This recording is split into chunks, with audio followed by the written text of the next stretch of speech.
আপনার কাছের মানুষ যদি আপনাকে ছেড়ে চলে যায় তাহলে করুন এই ক্রিয়াটি। নমস্কার, আমি সৌনক, আপনাদের জ্যোতিষ, হস্তরেখা, বাস্তু এবং আধ্যাত্মের পরামর্শদাতা। কি করবেন?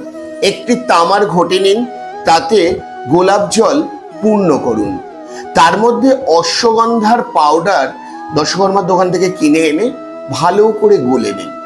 তার মধ্যে জপ করুন নমো রতি দেব্যৈ নমো, নমো রতি দেব্যৈ নমো, নমো রতি দেব্যৈ নমো। 108 বার এই মন্ত্রটি জপ করতে থাকুন। তারপর সেই জলটিকে একটি কাঁচের পাত্রে ঢেলে নিন। ঢেলে আপনার এবং আপনার পার্টনারের ছবি তার মধ্যে ডুবিয়ে দিন।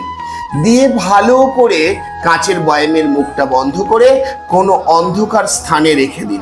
দেখুন, খুব তাড়াতাড়ি আপনাদের মধ্যে সম্পর্ক আবার ঠিক হয়ে যাবে। কেমন থাকছেন আমাকে কমেন্ট করে অবশ্যই জানাবেন। নমস্কার।